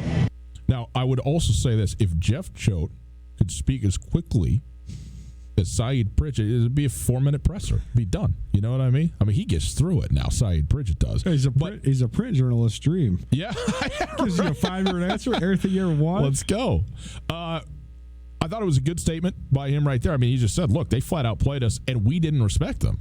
And that's on us, and that's a lesson that we got to learn collectively. He also said he felt like those young guys are a lot more advanced than probably people think that they are, and he's impressed with them, and so that's good. One thing that I think is worth noting, Coulter, Josh Vasquez is the starting point guard on this team at this point. Has been for the first 2 games of the season. That means Timmy Falls is not. Timmy Falls is coming off the bench, and he's played, quite a bit of minutes. And by the way, he's, again, you have to when you got the short bench that you had. He did get, I don't know if he got elbowed in the face or kicked or something like that, but went out of the game. I mean, he cut him open. He was bleeding on his kind of chin, knocked his lip tooth loose. I heard a couple. Of course, all the moms in the stands all come up to Timmy because they were signing autographs right there, and there's several ladies that came up and said, "Hey, what's going on, Timmy? You okay? Did you lose your tooth?" And I heard him say, "Yeah, knocked it out. I still got the tooth though." So I don't know if it fully came out, or just got knocked loose, but he did hurt his tooth. Yeah, I mean, it was a scene where they stopped the game. They actually went to the monitor to see what had actually taken place, and he left and did not return as a result of injury. But also, a guy who's now a junior and imagine thinks of himself as the presumptive starting point guard after the graduation of Ahmad Rory, Michael Ogine, and now isn't. And how is that going to go? I mean, this is and by the way, is it full stop? Is that what it is? Is Josh Vasquez just the starter for the season, and we'll find out as we go along, or is this a message sender, or what what do we have? But I think that is a dynamic that's going to be very important. I will say this: I thought one of the spots where Montana looked, again, probably the better than they looked the rest of the game in a game where they did not play well was when Josh Vasquez and Timmy Falls were on the floor at the same time. Mm-hmm. I thought they complemented each other really well as kind of a dual point guard backcourt, and they might be able to work really well together in spots to me. I actually think that's exactly what Montana should do, because I thought Montana's best lineup last year was when they played Ahmad Rory, Michael Ogine, and Timmy Falls together. They play such an up-tempo offense, and it's like Jalen Rose always says, positions in basketball are more now, especially in modern-day basketball, to explain the game to people that don't understand it. Basketball it's not as if it's positionless, but it's not as concrete of positions. In other words, in some cases you have Harold Frey, and he is the point guard of the basketball team. But in a lot of places, that's not the case. But they play Harold Frey off the ball. Last year they played him a lot off the ball with Russ Daniels, so that Harold could be the creator when you initiate your early offense. I mean, dribbling the ball up the court. Say the other team just scored. You dribble the ball up the court. You can just make the pass to the actual point guard and have him initiate the offense. That's what Montana did a lot last year with Ahmad Rory and Timmy Falls trading off on that role. The Ahmad Rory bring it up, give it to Timmy Falls. Okay, Timmy Falls is running the offense right now. vice versa. Timmy Falls breaks the press, gives it to Ahmad Rory. He initiates the offense. If you have multiple combo guards, that's modern day basketball right now. Is you can attack people. I think Timmy Falls is always going to have trouble being the go-to primary point guard because he needs to play with so much pizzazz, and I don't think that's going to fly with his head coach, but he can do that if he's playing against another steady guy. So if Josh Vasquez can develop just in his steadiness and be the primary ball handler, you can still have Timmy Falls on the court as the secondary ball handler, and when he's got the ball, he's the primary ball handler. He doesn't have to run the show in its duration. I think that's where Montana should look, because I do think actually you're right. That was the one spot where they looked good. Honestly, Timmy Falls played not good in the first half, and he played really good in the stretch that he had before he got hit in the face. He had 2 great assists. He had 2 great defensive stops where he was sliding and getting people's faces. He had a defensive rebound, and then he got hit in the face, and it kind of derailed him. And you feel bad for the kid because, I mean, he is sort of an up-and-down type guy in just the way he wears his heart on his sleeve. But I do think there's a role for him still, and I think that even if Josh Vasquez entrenches himself as the starting point guard, I still think Timmy Falls can have a role as a primary ball handler as well. Oh, no question. I mean, I think this team. Listen, this team takes a major hit if Timmy Falls is not, isn't an integral part of it from a basketball standpoint. I mean, there's just no doubt about it, because his talent and what he can do when he's going well is huge. I mean, we've seen the boost that he's given to this team, both just practically on the floor making plays and also emotionally, and so that's a big thing. When it comes, I want to come back to Montana State here though, Coulter, for a moment, because the Bobcats, we didn't know what the heck's this going to look like with it. A brand new coach, the return of Danny Sprinkle. What's the building process going to be? Who's even going to be, there beyond Harold Frey, and a couple returning guys who had played minutes. Not only have they played really well in the first 2 games overall, they also have dudes where you go like, oh yeah, these are basketball players here. These are kids that are going out there and they're going to be, good in, when the Big Sky Conference season hits. These are guys who are going to have to be contended with. Sometimes you think, okay, well, you're going to have to go find, whatever sort of left over on a coaching change. You're not entrenched as a recruiter in a place quite yet, and maybe you got some freshmen coming in that need to develop and so forth. But I'm completely impressed, because this team looks a lot better than I was guessing that they would look like 2 games in, and I don't think that's a crazy statement to make. But what do you think? Is this something that can continue for Montana State this season? Absolutely. If you got the best player on the court, you got a chance. And I think that without Tyler Hall, without Brian Fish, and with Danny Sprinkle, Harold Frey has a chance to be the best player in the league. I really think that. He's got some heavy contention from Jarek Harding and from Saeed Pridgett, but Harold Frey is a pro. He's already been a pro. His whole life he's been a pro. He was a professional basketball player for 3 years before he ever got to Montana State. Now he's got a coach that's a guard. He's a point guard coach. And so they're going to run stuff for Harold Frey. He's not going to have to try to get Tyler Hall going. He's not going to have to try to do anything besides just run his game. And I just really think that the way he can put you on a string now, he's such a baby-faced kid that I think you think of him as being a guy that's just small and meek and weak. Nobody believes it when they look at him. But the thing is, one of the most undertold stories of his entire evolution is the fact that he's gotten way bigger. First of all, he's grown an inch since he got to Montana State. He's a real 6'2 plus, and he's up to about 190 pounds. That's a perfectly adequate size for a Big Sky Conference guard. He's significantly bigger than a guy like Jarek Harding. Yeah. He's significantly bigger than a guy like Josh Vasquez. Yeah. So he can, but the thing is, it's the fact that he's not going to have to. He's always going to share. I mean, he had 8 assists on Saturday. He's always going to share. He is a consummate point guard, but that's the thing that's so special about Harold Frey is that he can light it up while being a distributor. He can get you 30 and 10. Him and John Morant were the only 2 dudes in the country that had that last year. He has that sort of ceiling, and so I mean, where do I think Montana State's prospects are? I don't know, man. Like, when you get in the grind of a conference season, you got a bunch of JC guys, and you got a bunch of young guys, you got a bunch of Euro guys, and it's, negative 20 on your way to the arena in Bozeman, and Montana State's hard. I mean, the school is hard. Who knows where it's going to all go, but Montana State's going to have a fighting chance all year long because they got the best point guard in the conference. Yeah. By the way, the kids that reference weather as being a problem when they're basketball players, they're all windowless arenas.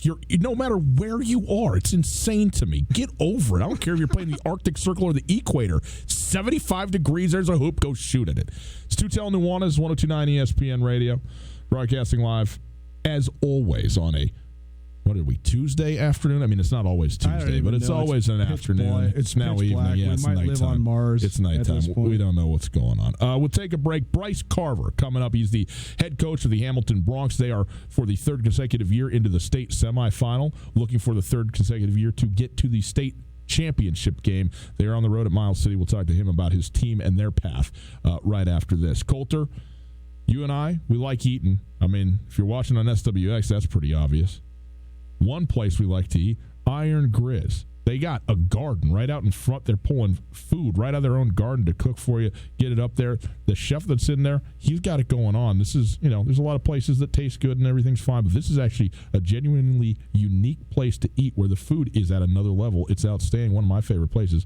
Talk to him about the Iron Grizz. It's been a great extension of UM campus dining. It's right by the University of Montana golf course. It's a great place in the summer because you can go out there, watch the sunset at the base of Mount Sentinel, eat outside, enjoy beer and wine, and eat a delicious meal. But the restaurant stays open year-round. And you mentioned the chef. I mean, Jesse does an awesome job.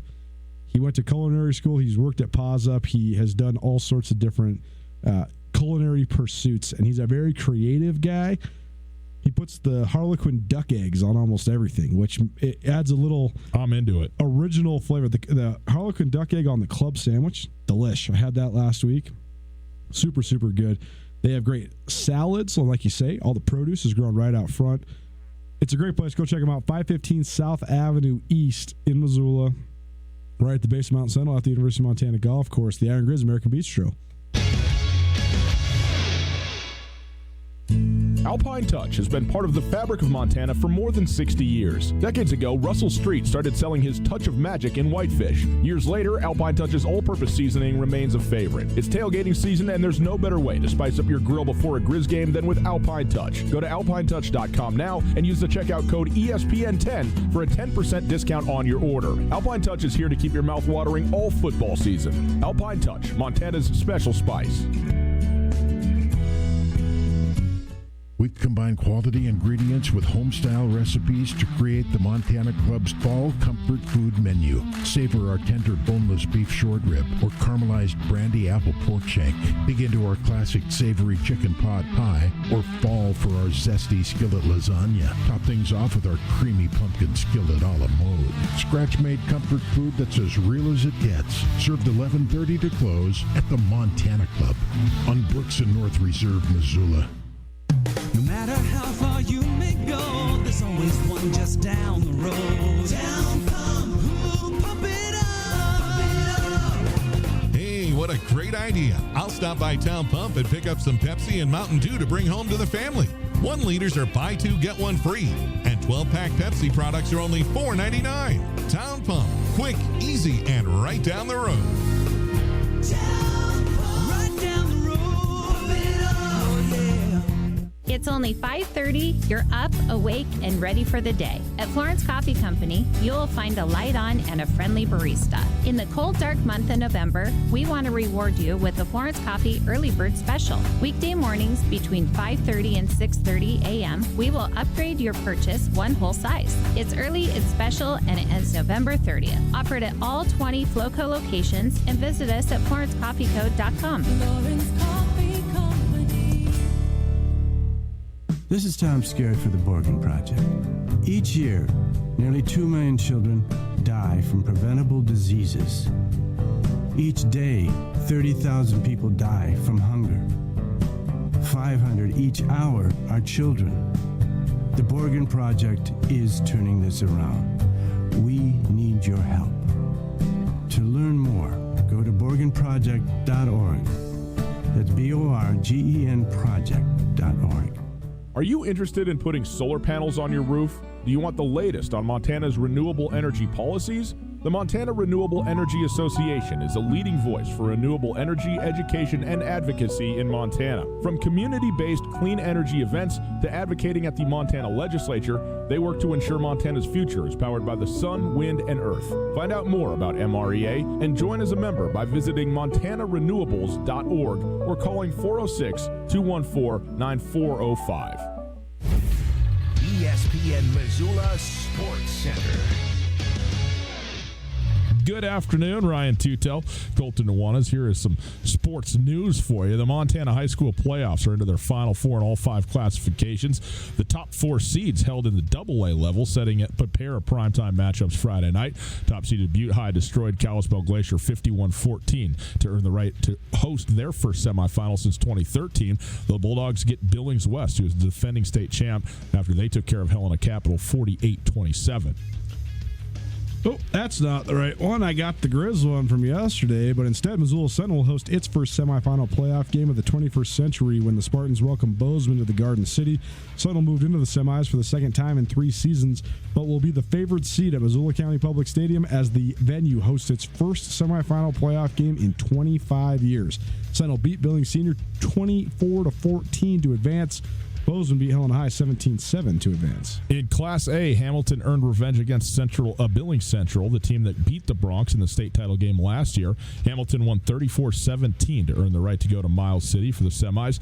The Cowboys ended Frenchtown's season with a 40-3 victory last weekend. On the other side of the bracket, Dillon will host Laurel after the Beavers beat Haber 47-7 and the Locomotives blasted Libby 50-0. In Class B, Fairfield versus Manhattan, and Red Lodge versus Eureka.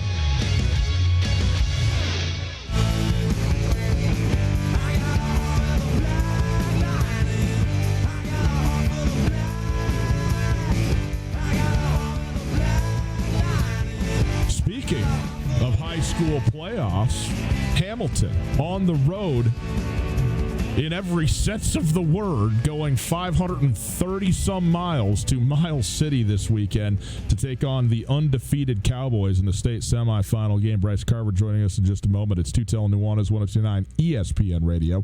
We are broadcasting live from the Kurtz Polaris studios. Kurtz Polaris at 2904 West Broadway in Missoula, Highway 83 in Sealy, December 7th. It's a Saturday. It's the first and only one-day. It's the one-day sale. It's the only one-day sale of the year. It's the 7th one, the snow day at Kurtz Polaris. It's a big deal. People lining up early for this thing, 10 a.m. to 4 p.m.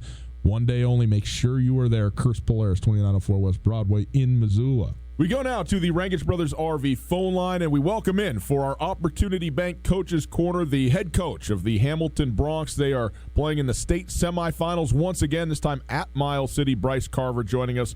Coach, thanks so much for being with us. How are you? I'm doing well. Appreciate you guys having me on. Well, we're certainly happy to have you on, and there's so very much to talk about this time of year, especially with your program and how great it's been the last several years since you've been there. But let's just talk about last week against Billings Central, a team that you played, obviously, and lost to in the state championship game last year, the one loss that you had, and they were really good. You get a modicum of revenge in the state quarterfinal this year. How much was that on your mind? How much did you play that up going into the game, and how good does it feel to have gotten that win this season? Oh, yeah. You know, when I talked to the kids, I told them I didn't want it to be about last year. We talked about last year was over. Those, kids are gone, and it's a new year, and it's just another opportunity to play a good football team. And, we were able to go out and play a really good game against a really good team who has a really good program. And it did obviously feel pretty good at the end of that, though, when that thing was over with. You guys are been pretty much strangers to losing during the regular season the last couple of years, and this year dropped a 1-point instant classic against Dillon, which is actually where you're from. You guys have won 6 straight since then. Was that a turning point in your guys' season this year? Yeah. When you look at that game, and it was early in the season, we made a lot of mistakes, and things that were maybe a little uncharacteristic for us of the past, and.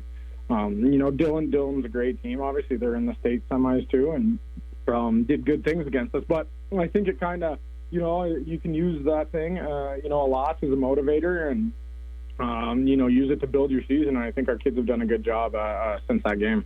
Southwestern A, powerhouse league in Class A this year. Not only Hamilton and Dillon, but also Frenchtown. And the reemergence of Frenchtown has been cool to watch. And I know it's made your guys' conference a lot tougher. So what did you just think of the overall competition in the Southwestern A this year? And how do you think that prepared you guys for the playoffs? Yeah, I think it helped us out a lot. The Southwest A was tough this year. I think I told someone earlier, it was just kind of a juggernaut to get through. There was not many games that you felt real over comfortable going into. And I think when you're battle tested like that, it does prepare you for the playoffs and helps you be able to make a run at this thing when November comes around. Coach, it's so interesting how one game that was a 1-point affair 2 months ago, all of a sudden is the situation created that you got to go 534 miles east and head over to Miles City. First of all, I mean, I don't know.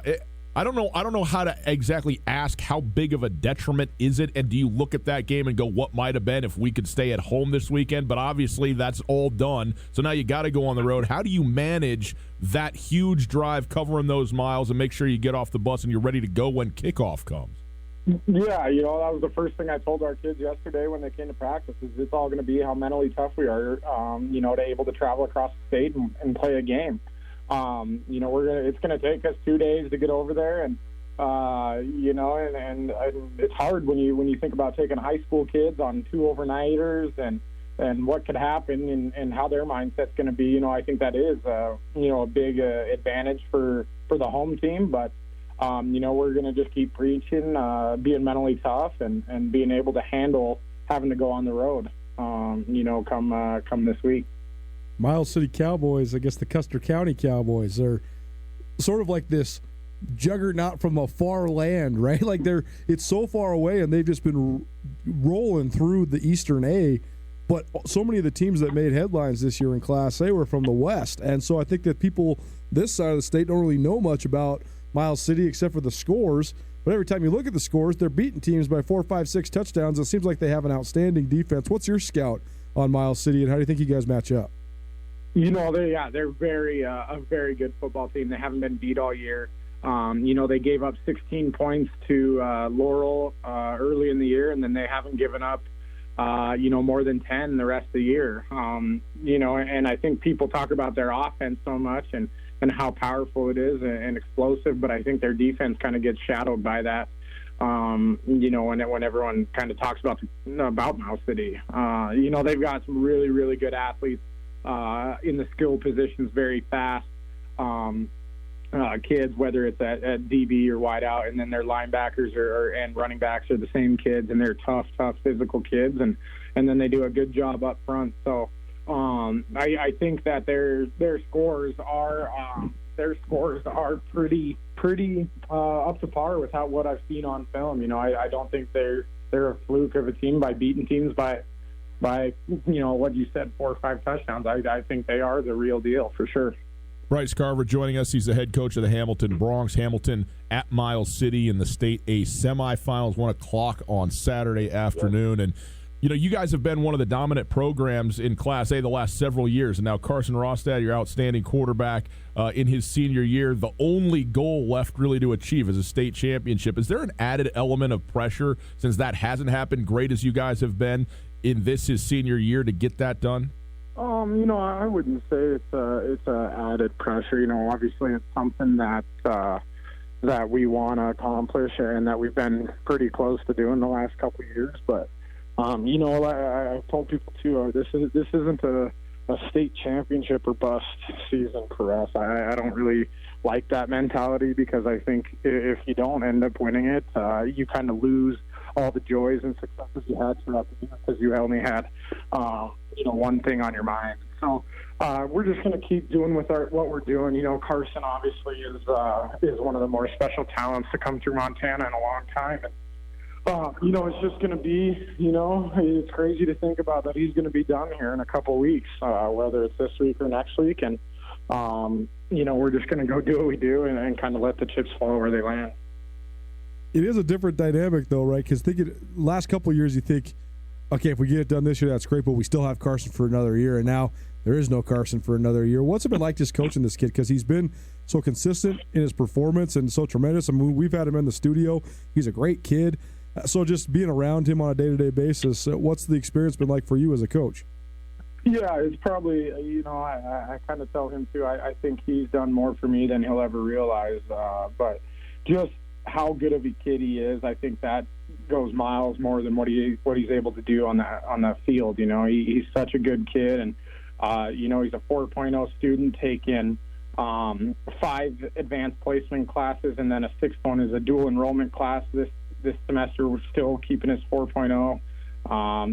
He's good to our student body. He's good for the town of Hamilton, and so with his successes that he's had over the last 4 years, I think, you could see some kids maybe go the wrong way with things, but his ability to just continue to be a good kid and be a team first kid is something that you probably never be able to put into words. So, it's gonna be hard when we lose him, for sure. But I think he's done such a good job being a leader to the younger kids on our team, and then continue to be a leader to his little brother, who's probably going to have to step in and try to fill that role next year. Those are kind words about him, and it reminds me, I always try and tell my parents that I've done more for them than they realize too. So I want to make sure that river flows upstream. That's what you got to keep that in mind. Hey, Coach, we really appreciate the time. Can't wait for this game on Saturday. It's going to be a lot of fun. Best of luck getting over there and being loose and ready to go, and we'll see what happens at 1 on Saturday afternoon, all right? Awesome. I appreciate it, guys. Well, we appreciate you. Bryce Carver, head coach of the Hamilton Bronx at Miles City on Saturday. It's our Opportunity Bank Coach's Corner. Opportunity Bank, your local bank, your opportunity. We'll take a break. Hey, are we or are we not the official affiliate of the Seattle Seahawks in Western Montana? Yes, we are, and that was not close second game of the year last night on Monday Night Football. A full 70-minute affair between the two top teams in the NFC West and two of the top teams in the NFC, period. A great one. We will talk about it. We'll hear from Jadeveon Clowney, who had his breakout game as a Seattle Seahawk. It was remarkable what he did yesterday. We'll go through all of it with you right after this. Hey, winter driving, not that easy, especially at night, and even the more so if you can't see. Am I right about this? Shine Auto Detailing all week long, a headlight renewal restoration half price. $70 normally to get all of that gunk and film off of your headlights so that you can see. This week only, heading into winter, it's $35. Go to Shine Auto Detailing online at MissoulaAutoDetailing.com. Go make a reservation right now. Get in for a full restoration. It'll take less than 20 minutes. See and be safe on the roads this winter at night. Shine Auto Detailing. Hey, Colter Nuanez from Tootell Nuanez. You need a great place for a Christmas gift. I got a spot for you. Aspen Sound in Missoula. They got all the hookups for everything you could possibly need for your vehicles. What are some of the sweet things you got going on down there, Tom? Thanks, Colter. Apple CarPlay and Android Auto have sure been popular this year for safety and convenience. You can do text messaging, maps, pretty much everything you need, phone calls, music, everything right from the touch of your radio. We also have remote car starters, as you know, and window tint. Lots of goodies at a great price. Come on down and see us. Feel the music at Aspen Sound. Selway Armory on Black Friday is the one store you have to visit to save huge on guns, ammo, and accessories. Check out Selway Armory's insert in the Thanksgiving edition of the Missoulian before Black Friday to see all of the unbelievable inventory and savings they have in store for you. Put Selway Armory on your schedule and get there this Black Friday and Saturday for the sale of the year. Get to the store at 2825 Stockyard Road, Unit E6 behind IHOP on North Reserve. Selway Armory's Black Friday sale. Shop local, save money, shoot more. This is Mike Nugent with Berkshire Hathaway Home Services. Berkshire Hathaway provides Western Montana with full-time real estate professionals for you whenever you need us. Our reputation as the state's most knowledgeable and available real estate group has helped build unmatched trust in the Garden City and statewide. If you have been thinking of making a real estate move in the short or long term, give me a call. No pressure, no expectations. Just professional opinions and service at whatever pace you are comfortable with. Give me, Mike Nugent, a call today, 531-1802. And remember, every question is good to ask. More than 60 years ago, R.J. Rangich opened up Rangich Brothers with one thing in mind: quality, and family tradition. Those family traditions continue today and live through our family, staff, and those who buy our RVs. So whether your travels include the shores of Flathead, Glacier Peaks, Yellowstone geysers, or the hidden gems in between, jump into Jayco and experience the best freedom you and your family will ever know. Only where a handshake means something. Rangich Brothers RV Center. Have you been in an accident and have no idea what to do? I'm here with Catherine from the Advocates Injury Attorneys. Unfortunately, people are injured in accidents every day, and dealing with the insurance company can add even more pain to an already bad situation. That is where hiring the advocates can help. Let us guide you through the process and take on the hassles for you so you can just focus on getting better. If you've been injured in an accident, give the Advocates a call, 406-640-4444, or online at montanaadvocates.com. The Advocates are on your side. Designed to save lives and prevent crashes, the Montana Department of Transportation is busy designing the Stevensville Safety Improvements Project on Highway 269, one of Montana's most dangerous highways. The community is warmly invited to ask questions, share thoughts, and meet the design team, as they will be working for Morningstar Caffeine and Cuisine in Stevie from 9 a.m. till 1 p.m. on Thursday, November 14th, 21st, and December 5th. Call the project hotline for more details at 406-207-4484. If it matters to Missoula, it matters to us. Ryan Tootell and Colter Nuanez on 102.9 ESPN Radio.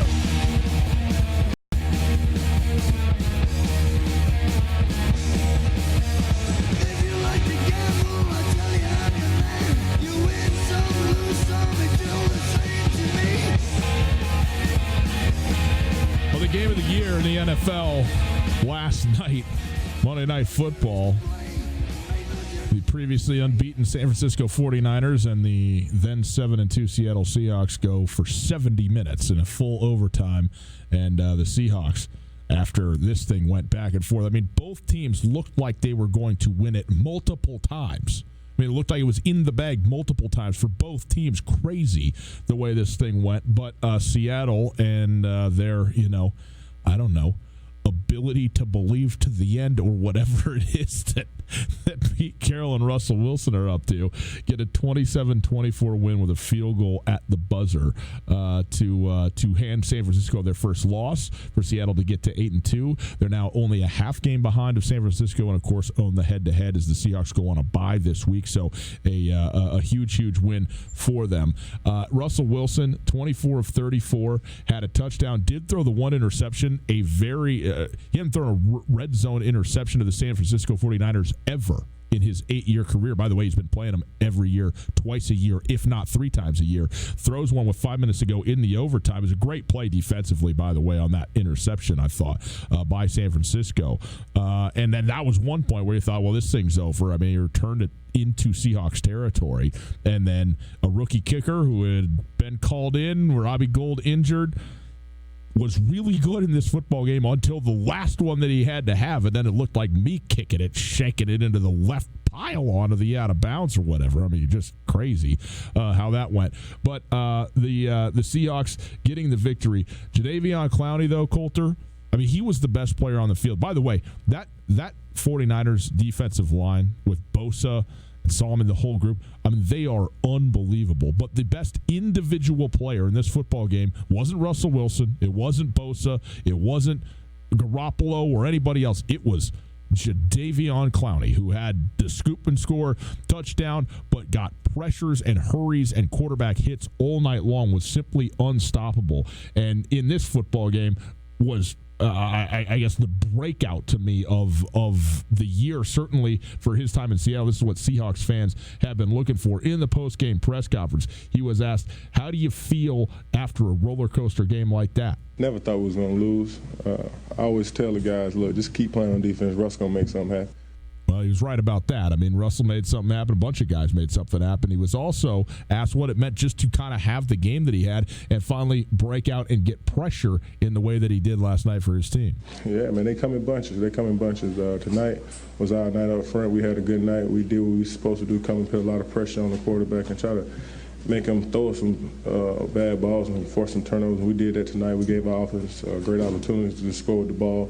And they went out there and did that. And it took 5 quarters, but at the end of the day, who cares? We got the W in the winning column. They took the L. What was different it was different, the energy level. I mean, it's hard to argue. Going into this game, Colton, you and I both said, look, I mean, San Francisco is one of the best defenses in the league, and they are hands down the better defense than Seattle. That is still true. But last night, the area where San Francisco is the strongest is on their defensive line. And essentially because singularly of Jadeveon Clowney, and he got some help in there as well, they were equaled last night by the Seattle Seahawks. And I'll tell you what, in a game, anybody can have a good game. Anybody can have a bad game. You notice it usually from when you fans, we follow the ball around.